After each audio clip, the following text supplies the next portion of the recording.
Newton's law of motion, Newton का गति सिद्धांत। इस एजुकेशन वीडियो में हम न्यूटन्स लॉ ऑफ मोशन को समझेंगे।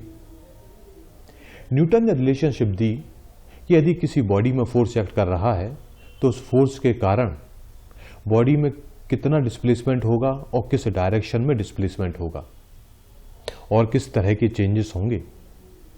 न्यूटन ने यह नियम 1686 में अपनी प्रसिद्ध किताब प्रिंसिपिया मैथमेटिका फिलॉसफी नेचुरलिस में दिए। न्यूटन्स लॉ ऑफ मोशन तीन प्रकार के होते हैं। पहला नियम है Newton's first law of motion. इसमें कहा गया कि यदि कोई बॉडी मोशन में है या रेस्ट पोजीशन में है तो वह तब तक मोशन में या रेस्ट पोजीशन में रहेगी जब तक कि उस पर एक्सटर्नल फोर्स न लगाया जाए। दूसरे शब्दों में एक्सटर्नल फोर्स लगाए जाने पर बॉडी अपनी रेस्ट पोजीशन है तो मोशन में आ जाएगी, और यदि मोशन में है तो मोशन में परिवर्तन होगा या वो रेस्ट पोजीशन पर भी आ सकती है। न्यूटन फर्स्ट लॉ को लॉ ऑफ इनर्शिया या जड़ता के नियम से भी जाना जाता है। दिए गए चित्र में आप देख रहे हैं कि एक बॉल रेस्ट पोजीशन पर हैंग कर रही है। यदि इस बॉल पर एक्सटर्नल फोर्स लगाया जाए तो इसमें मोशन होगा। दूसरे चित्र में गिलास के ऊपर रखे कार्ड शीट में एक कॉइन रेस्ट पोजीशन पर रखा है। यदि एक्सटर्नल फोर्स लगाकर जल्दी से कार्ड शीट को हटाया जाए तो कॉइन नीचे गिर जाएगा, यानी कि इसमें मोशन पैदा हो जाएगा। डायग्राम ए में कार व उसमें बैठा व्यक्ति सीधी लाइन पर चल रहे हैं। अब जैसे ही कार लेफ्ट साइड मुड़ती है, कार में बैठे व्यक्ति की सीट व उसका नीचे का हिस्सा भी लेफ्ट साइड में मुड़ जाता है और व्यक्ति का ऊपरी हिस्सा सीधी लाइन में चलने की कोशिश करता है। वह उसका सिर खिड़की से टकरा जाता है, जैसा कि डायग्राम बी में दिखाया गया है। कुछ क्षण बाद व्यक्ति का ऊपरी हिस्सा भी कार के डायरेक्शन में हो जाएगा, जैसा कि डायग्राम सी में दिखाया गया है। इनर्शिया या जड़ता। इनर्शिया किसी बॉडी या ऑब्जेक्ट की वह प्रॉपर्टी है जिसके कारण वो अपने प्रेजेंट स्टेट के किसी भी तरह बदलाव का विरोध करती है। इनर्शिया तीन तरह के होते हैं। इनर्शिया ऑफ रेस्ट, स्थिर अवस्था की जड़ता। इनर्शिया ऑफ मोशन, गति अवस्था की जड़ता। इनर्शिया ऑफ डायरेक्शन, दिशा की जड़ता। पहले हम देखते हैं इनर्शिया ऑफ रेस्ट, स्थिर अवस्था की जड़ता। कोई भी बॉडी अपने आप या बगैर एक्सटर्नल फोर्स के अपनी रेस्ट पोजीशन को नहीं बदल सकती। यह है inertia of rest. Inertia of motion. यदि कोई बॉडी मोशन में है तो वह अपने आप मोशन में परिवर्तन नहीं कर सकती। यदि मोशन में परिवर्तन करना है तो हमें एक्सटर्नल फोर्स लगाना ही पड़ेगा। यह कहलाता है इनर्शिया ऑफ मोशन। अब हम देखते हैं इनर्शिया ऑफ डायरेक्शन। कोई भी बॉडी अपने आप डायरेक्शन में परिवर्तन नहीं कर सकती।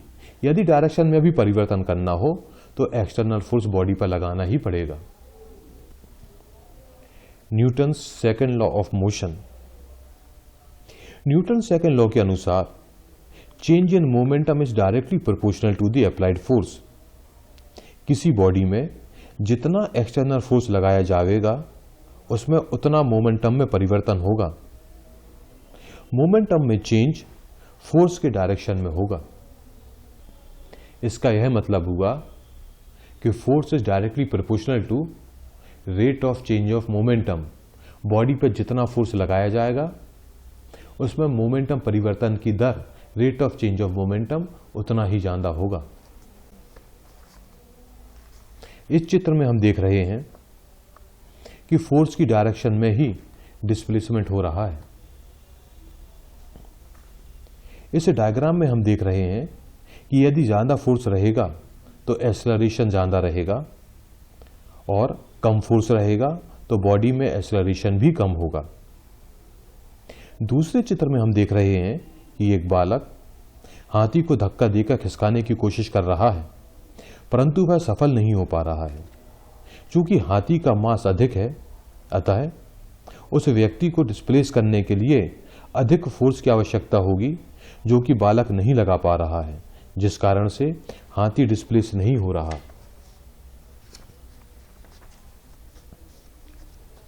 माना कि कोई बॉडी है जिसका मास है m, इनिशियल वेलोसिटी है u, फाइनल वेलोसिटी है v और एक्सेलरेशन है a। तो चेंज इन मोमेंटम होगा final momentum minus initial momentum, यानी कि mv minus mu। Rate of change of momentum संवेग में परिवर्तन की दर होगी, यानी कि जो भी चेंज इन मोमेंटम है उसको हम टाइम से डिवाइड कर देंगे। तो rate of change of momentum होगा mv minus mu upon t। m को कॉमन ले लेंगे तो mv minus u upon t। हमें पता है कि फर्स्ट इक्वेशन ऑफ मोशन है v is equal to u plus a t. तो यहाँ पे हम a निकाल सकते हैं, तो क्या निकलेगा a is equal to v minus u upon t. अब इस इक्वेशन को इक्वेशन सेकंड में यानी कि इक्वेशन नंबर 2 में रखने पर हमें मिलेगा rate of change of momentum is equal to m a. तो न्यूटन सेकंड लॉ क्या हुआ, F is equal to m a. Newton's third law of motion, Newton का गति का तृतीय नियम, यह कहता है every action has equal and opposite reaction. प्रत्येक क्रिया की उतनी ही परंतु विपरीत क्रिया होगी। डायग्राम में हम देख रहे हैं कि एक व्यक्ति नाव से आगे की ओर उतर रहा है। न्यूटन सेकंड लॉ के अनुसार एक्शन आगे की तरफ है तो रिएक्शन पीछे की तरफ होगा, अर्थात व्यक्ति आगे की ओर उतरेगा तो नाव पीछे की ओर जाएगी। इस डायग्राम में भी swimmer Newton third law of motion का यूज कर रही है। स्विमर तेजी से आगे जाने के लिए अपने पैरों से वॉल को पीछे की ओर पुश करती है। स्विमर वॉल को जितना पुश करेगी, वॉल भी न्यूटन से थर्ड लॉ के अनुसार स्विमर को आगे की तरफ उतने ही फोर्स से पुश करेगी।